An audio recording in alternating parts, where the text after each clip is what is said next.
ওম শান্তি। আজকের বাংলা মুরলি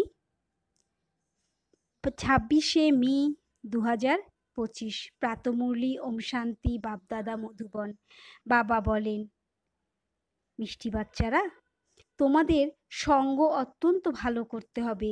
কুসঙ্গের রং লাগলে পতন হবে। সঙ্গ বুদ্ধিকে তুচ্ছ বানিয়ে দেয়। আজকের প্রশ্ন, বাচ্চারা, এখন তোমাদের কোন উৎসাহ উদ্দীপনা অনুভব হওয়া উচিত? উত্তর, তোমাদের উৎসাহ অনুভব হওয়া উচিত যে গ্রামে গ্রামে গিয়ে সার্ভিস করি। তোমাদের কাছে যা কিছু আছে সে সব হলো সেবার জন্য। বাবা বাচ্চাদের রায় দেন, বাচ্চারা, এই পুরনো দুনিয়ার থেকে নিজের সাপোর্টকে মুক্ত করো। কোনো জিনিসে আসক্তি রেখো না, কোনো কিছুর প্রতি মনের টান রেখো না। আজকের গীত এই পাপের দুনিয়া থেকে দূরে নিয়ে চলো। ওম শান্তি। পাপ আত্মাদের দুনিয়া এবং পুণ্য আত্মাদের দুনিয়া নাম আত্মাদেরই রাখা হয়। এখন এখানে দুঃখ আছে, তাই তো আহ্বান করে। পুণ্য আত্মাদের দুনিয়ায় কেউ ঈশ্বরকে ডাকে না যে অন্য কোথাও নিয়ে চলো। তোমরা বুঝেছ যে এই কথা কোনো পণ্ডিত বা সন্ন্যাসী শাস্ত্রবাদীরা বলতে পারেন না। ইনি নিজেও বলেন, এই জ্ঞান পূর্বে আমার জানা ছিল না। রামায়ণ ইত্যাদি অনেক শাস্ত্র তো পড়েছি, যদিও এই জ্ঞান আমি তোমাদের শোনাই, ইনিও শোনেন। এখন এই দুনিয়া হলো পাপ আত্মাদের দুনিয়া। পুণ্য আত্মাদের জন্য শুধু বলা হবে যে দেবতারা এই জগতে ছিলেন, এখন চলে গেছেন, শুধুই পূজা করে চলে আসবে, শিবের পূজা করে চলে আসবে। তোমরা বাচ্চারা এখন কাকে পূজা করবে? তোমরা জানো, উচ্চ থেকে উচ্চ হলেন ভগবান শিব। তিনি হলেন ওবিডিয়েন্ট বাবা, টিচার, ওবিডিয়েন্ট প্রিসেপ্টর। সঙ্গে নিয়ে যাওয়ার গ্যারান্টি অন্য কোনো গুরু ইত্যাদি দিতে পারে না। তাও সবাইকে কি আর নিয়ে যাবে? এখন তোমরা সম্মুখে বসে আছো, এখান থেকে নিজের ঘরে পরমধাম গেলেই তোমরা ভুলে যাবে। এখানে সম্মুখে বসে শুনলে আনন্দ হবে। বাবা বারংবার বলেন, বাচ্চারা, ভালোভাবে পড়া করো, পড়াশোনায় গাফিলতি করবে না, কুসঙ্গে জড়িয়ে যেও না, তা না হলে বুদ্ধি আরও তুচ্ছ হয়ে যাবে।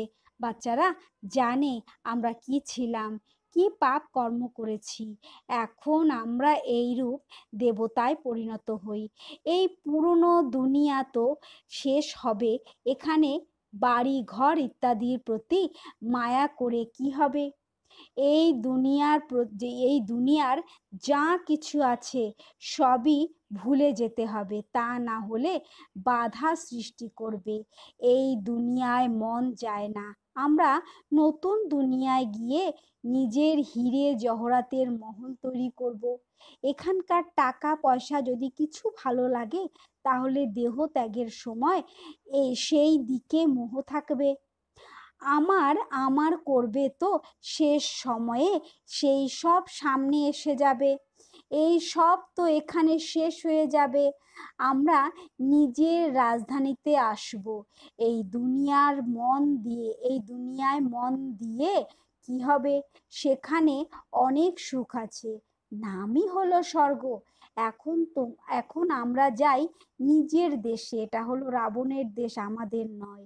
এর থেকে মুক্ত হওয়ার জন্য পুরুষার্থ করতে হবে। পুরনো দুনিয়ার থেকে সাপোর্টকে তিনি মুক্ত করান। সেই জন্য বাবা বলেন, কোনো জিনিসের প্রতি মোহ রাখবে না। পেট বেশি খাবার খায় না, ব্যর্থ জিনিসের চাহিদায় বেশি খরচ হয়। বাচ্চারা, তোমাদের সার্ভিস করার জন্য উৎসাহ অনুভব হওয়া উচিত। অনেক বাচ্চারা আছে যাদের গ্রামে গ্রামে সার্ভিস করার শখ থাকে, বাকি যাদের সার্ভিস করার শখ নেই তারা কোন কাজটি করতে পারবে? যেমন বাচ্চাদের তেমন হওয়া উচিত। বাবারই পরিচয় দিতে হবে। বাবাকে স্মরণ করো এবং বাবার কাছ থেকে উত্তরাধিকার প্রাপ্ত করো। বাচ্চাদের শখ থাকে আমরা বাবার সেবায় নিয়োজিত হই, তখন বাবাও সাহস দেন। বাবা এসেছেন সার্ভিস করতে। সব কিছু হলো সার্ভিসের জন্য। বাবার এই পরিচয় তো সবাইকে দিতে হবে। বাবা হলেন একজন, ভারতে এসেছিলেন, ভারতে দেবতাদের রাজত্ব ছিল। গতকালের কথা, লক্ষ্মী নারায়ণ লক্ষ্মী নারায়ণের রাজ্য ছিল, তারপরে রাম সীতার, তারপরে বাম মার্গে পতন হয়, রাবণ রাজ্য আরম্ভ হলো। সিঁড়ি বেয়ে নিচে এখন আবার উত্তরণ কলায় যাওয়ায় 1 সেকেন্ডের ব্যাপার। এক হলো রিয়েল লাভ, আরেক হলো আর্টিফিশিয়াল লাভ। রিয়েল লাভ তখনই হবে যখন নিজেকে আত্মা মনে করবে। এখন বাচ্চারা, তোমাদের এই দুনিয়ায় হলো আর্টিফিশিয়াল লাভ। এই সব তো শেষ হবে। সার্ভিস যারা করবে তারা না খেতে পেয়ে মরবে না। অতএব সার্ভিসের শখ তো বাচ্চাদের থাকা উচিত।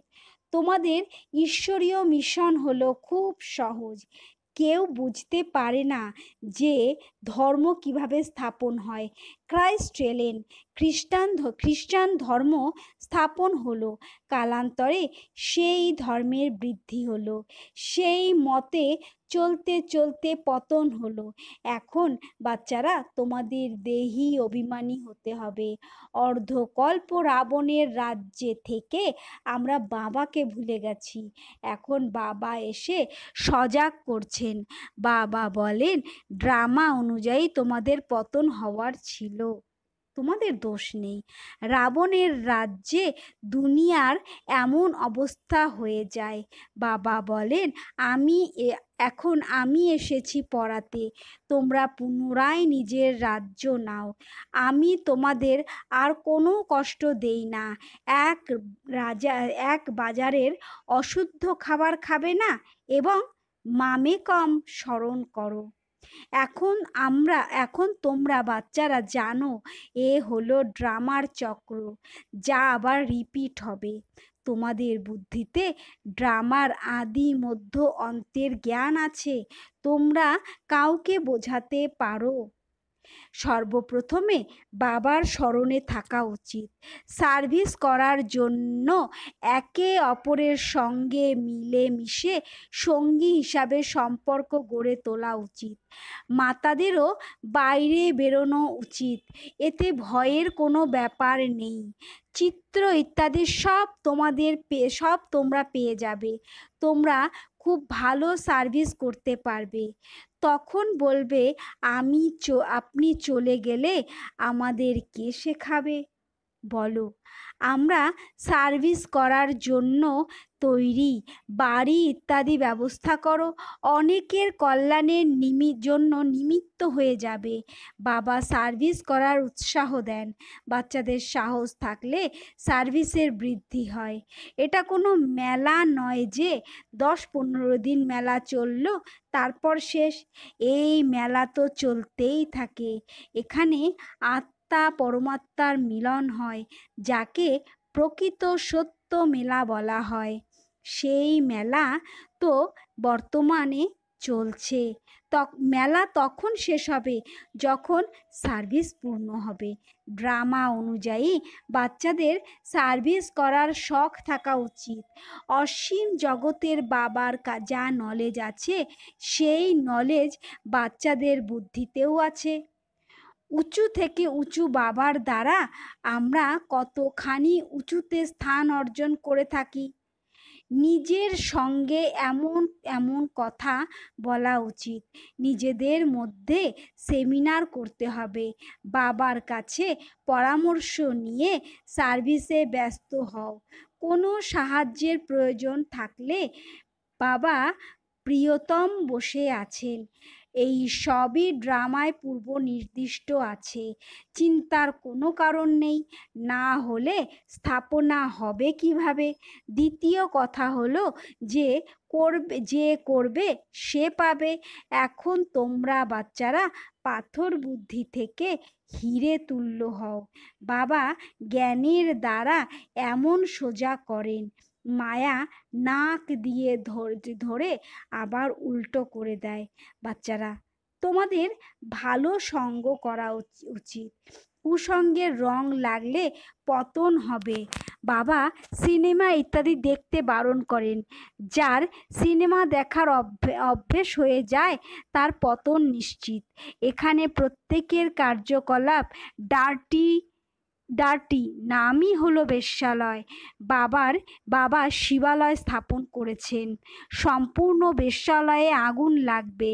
কুম্ভকর্ণের মতন আসুরিক নিদ্রায় শুয়ে রয়েছে। তোমরা বুঝেছ যে আমরা শিবালয়ে যাচ্ছি। প্রথমে আমরা বানরের মতো ছিলাম। এই বিষয়ে রামায়ণে গল্প আছে। এখন তোমরা বাবার সহযোগী হয়েছ। তোমরা নিজের শক্তির দ্বারা রাজ্য স্থাপন করছো। তারপর এই রাবণ রাজ্যও শেষ হয়ে যাবে। তোমাদের অনেক রকমের যুক্তি বলে দেন। কাউকে দান না করলে ফল প্রাপ্তি হবে কিভাবে? সর্বপ্রথমে 10-15 জনকে পথ বলে দিয়ে তারপর অন্ন গ্রহণ করা উচিত। প্রথমে শুভ কাজ করে এসে এতেই তোমাদের কল্যাণ নিহিত আছে। কোনো দেহধারীকে স্মরণ করবে না। এই হলো পতিত দুনিয়া। পতিত পাবন এক পিতাকে স্মরণ করো, তাহলে পবিত্র দুনিয়ার মালিক হয়ে যাবে। শেষকালে গতি শেষ গতি হয়ে যাবে। তাই কাউকে সংবাদ প্রদান করে এসে অন্ন গ্রহণ করা উচিত। তোমরা সবাইকে এই কথা বলতে থাকো যে বাবাকে স্মরণ করলে এমন উঁচুতে স্থান পাবে। আচ্ছা, মিষ্টি মিষ্টি হারানিধি বাচ্চাদের প্রতি মাতা পিতা বাপ দাদার স্মরণের স্নেহ সুমন আর সুপ্রভাত। আত্মাদের পিতা তার আত্মারূপী বাচ্চাদেরকে জানাচ্ছেন নমস্কার। আত্মারূপী বাচ্চারাও তাদের আত্মারূপী পরমপিতা পরমাত্মাকে জানাচ্ছেন নমস্কার, সুপ্রভাত। রাত্রি ক্লাস 17 মার্চ 1968। যদি কখনো কোনো ভাষণ ইত্যাদি করতে হয় তবে নিজেদের মধ্যে 2-4 বার রিহার্সাল করো। পয়েন্টগুলি কিছু যোগ করে বা সঠিক করে তৈরি করো, তাহলে রিফাইন ভাষণ দিতে পারবে। মুখ্য একটি কথায় গীতার ভগবানকে যদি তোমরা জয় লাভ করতে পারো তাহলে সব কথায় জয় লাভ করা হয়ে যাবে। এর জন্য কনফারেন্স অর্থাৎ মিটিং তো হবে, তাই না? বুঝেছ? বৃক্ষের বৃদ্ধি তো অবশ্যই হবে। মায়ার ঝড়ে তো সবাই আক্রান্ত হয়। বাচ্চারা প্রায়শই লেখে বাবা আমরা কাম বিকারগ্রস্ত হয়েছি। একেই বলা হয় উপার্জিত ধন শেষ। ক্রোধ ইত্যাদি করলে বলা হবে কিছুটা ক্ষতি হয়েছে। এর জন্য বোঝাতে হয় কাম বিকারকে জয় করে জগজ্জিত হতে পারবে। কাম বিকারের কাছে পরাজয় হলে আসল পরাজয়। কাম বিকারে পরাজিত আত্মার উপার্জন শেষ হয়ে যায়, দণ্ড ভোগ করতে হয়। লক্ষ্য খুবই বিশাল ও উঁচুতে, তাই খুব সাবধানে থাকতে হবে। তোমরা বাচ্চারা জানো 5000 বছর পূর্বেও আমরা রাজত্ব পেয়েছিলাম। এখন পুনরায় দৈবী রাজধানী স্থাপন হচ্ছে। এই পড়াশোনা দ্বারা আমরা সেই রাজধানীতে যাই। সম্পূর্ণটা নির্ভর করছে পড়াশোনার উপরে। পড়াশোনা এবং ধারণ করলেই বাবা সম হওয়া সম্ভব। পড়াশোনা এবং ধারণ করলেই বাবা সম হওয়া সম্ভব। রেজিস্টারও চাই, যাতে জানা যাবে কয়জনকে নিজের মতন করে গড়ে তুলেছ। যত বেশি ধারণা করবে ততই মিষ্টি মধুর হবে। খুব মিষ্টি বাচ্চা চাই। বাচ্চারা, তোমাদের জন্যই সেই দিনটি এসেছে আজ, যার জন্য মানুষ কতখানি চেষ্টা করে যাতে মুক্তি লাভ করতে পারে। বাবা সকলকে একত্রে জীবন মুক্তি প্রদান করেন। যারা দেবতা হওয়ার জন্য পুরুষার্থ করে তারাই জীবন মুক্তিতে আসবে, বাকিরা সবাই মুক্তিতে যাবে। হিসাব সঠিকভাবে বের করা কঠিন। কেউ তো থেকেও যাবে, বিনাশের সাক্ষাৎকার করবে। এই সুন্দর সময়টিও দেখবে। প্রত্যেকটি কথায় পুরুষার্থ করতে হয়। এমন তো নয় স্মরণে বসলে কাজ হয়ে যাবে, বাড়ি ঘর প্রাপ্ত হবে। না, সেসব তো ড্রামায় যা আছে তাই হবে। আশা করা উচিত নয়, পুরুষার্থ করতে হবে। যদিও ড্রামায় যা আছে তাই হয়, ভবিষ্যতে তোমাদের বৃত্তি হয়ে যাবে ভাই ভাইয়ের। যত পুরুষার্থ করবে ততই সেই বৃত্তি থাকবে। আমরা অশরীরী এসেছিলাম, 84 জন্মের চক্র পূর্ণ করেছি। এখন বাবা বলেন কর্মাতীত অবস্থায় যেতে। বাস্তবে তোমাদের কারো সঙ্গে শাস্ত্র ইত্যাদি নিয়ে বিবাদ করার দরকার নেই। মুখ্য কথা হলো স্মরণের এবং সৃষ্টির আদি মধ্য অন্তকে বুঝে নেওয়া। চক্রবর্তী রাজা হতে হবে, এই চক্রকেই শুধু বোঝাতে হবে। এর গায়ন করা হয় সেকেন্ডে জীবন মুক্তি। বাচ্চারা হয়তো তোমাদের আশ্চর্য অনুভব হয়, অর্ধকল্প ভক্তি চলে, বিন্দু মাত্র জ্ঞান নেই। জ্ঞান আছে একমাত্র বাবার কাছে। বাবার সাহায্যে জ্ঞানের প্রাপ্তি হবে। বাবা কতখানি আনকমন, তাই কোটিতে কেউই বাবার সন্তান হয়। যাদের টিচার্স এমনি বলা হয় নাকি? তাদের টিচার্স এমনি বলা হয় নাকি? ইনি তো বলেন আমি পিতা, টিচার, গুরু। তখন মানুষ শুনে আশ্চর্য অনুভব করবে। ভারতকে মাদার কান্ট্রি বলা হয়, কারণ অম্বার নাম বিখ্যাত। অম্বা দেবীর অনেক মেলা আয়োজিত হয়। অম্বা নামটি খুব মিষ্টি। যদি ছোট বাচ্চারাও মাকে ভালোবাসে, কারণ মা রক্ষণাবেক্ষণ করে। তবে অম্বার পিতার পরিচয় তো চাই, তাই না? এই কন্যা তো অ্যাডপ্টেড, এনার স্বামী তো নয়। এই কথাটি নতুন, তাই না? প্রজাপিতা ব্রহ্মা নিশ্চয়ই অ্যাডপ্ট করেন। এই সব কথা বাবা স্বয়ং বসে তোমাদের অর্থাৎ বাচ্চাদের বোঝান। কত মেলা লাগে, পূজা হয়, কারণ তোমরা বাচ্চারা সার্ভিস করো। মাম্মা যত জনকে পড়িয়েছে তত আর কেউ পড়াতে পারে না।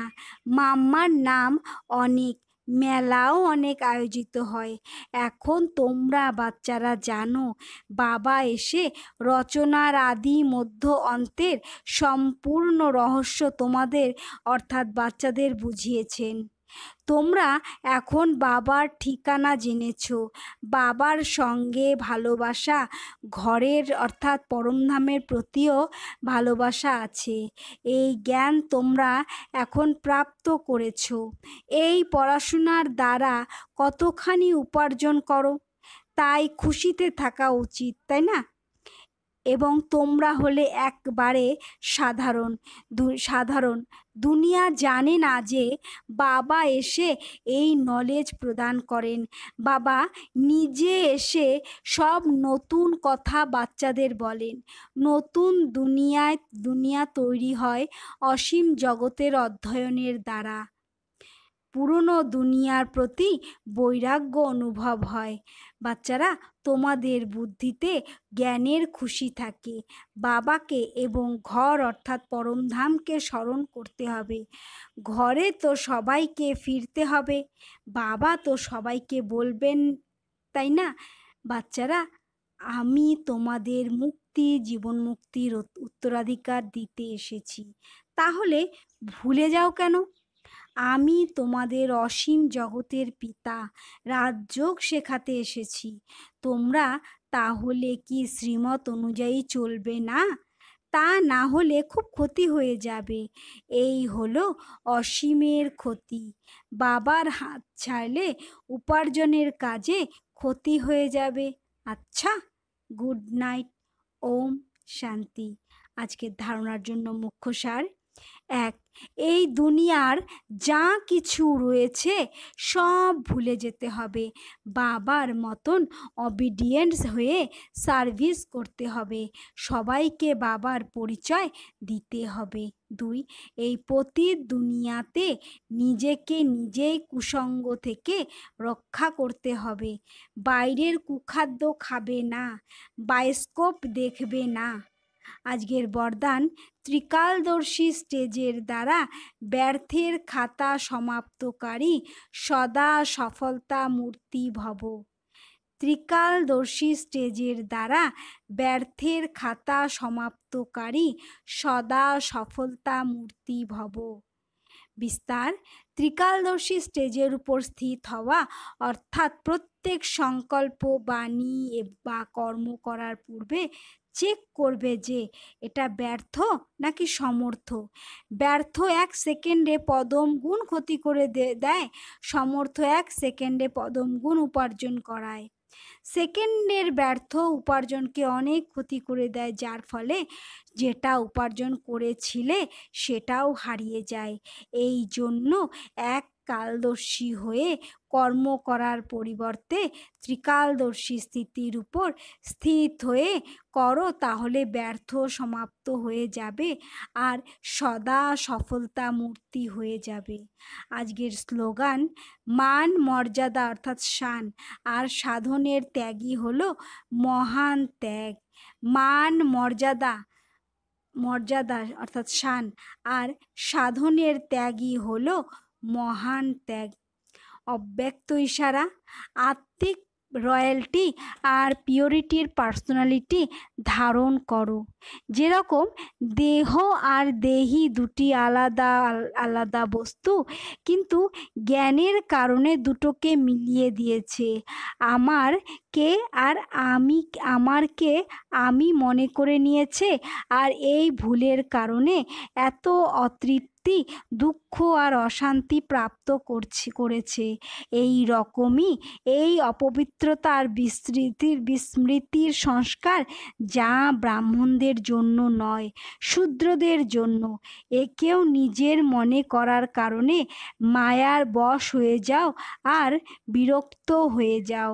আচ্ছা, ওম শান্তি।